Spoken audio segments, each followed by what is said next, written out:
আসসালামু আলাইকুম, welcome to BNL. সঙ্গে আছি আমি আরিফুল ইসলাম। সম্প্রতি একটি বিল্ডিংয়ের বারান্দার ছাদ ধসে পড়ার ভিডিও নেট দুনিয়ায় ভাইরাল। আর এই ঘটনাটি ঘটে কিশোরগঞ্জ জেলার কটিয়াদী থানার পৌর ভবনের পাশে।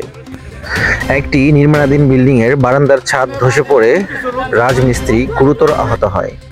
ধসে পড়ার কারণ হিসেবে জানা যায়, আশেপাশের পিলারের সাথে সংযোগ ছাড়া ছাদ করতে গিয়ে ঘটনাটি ঘটে।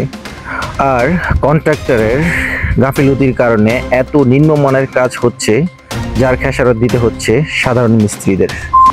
এদিকে ছাদ ধসে পড়ার সাথে সাথে ফায়ার সার্ভিসকে কল করে জানানো হলে দ্রুত ফায়ার সার্ভিসের একটি ইউনিট ঘটনাস্থলে পৌঁছায় এবং দ্রুত উদ্ধার তৎপরতা শুরু করেন।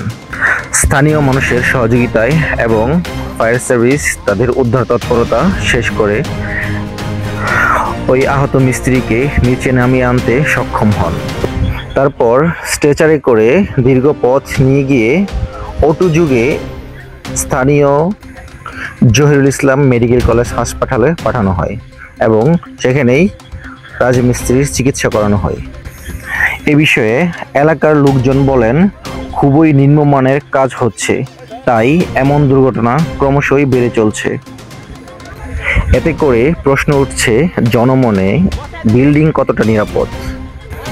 তো আমি বলবো, আপনারা নিজেরা সাবধান হন এবং নিরাপদে থাকুন, কেননা আপনাদের নিরাপত্তা নিজেদেরই নিতে হবে।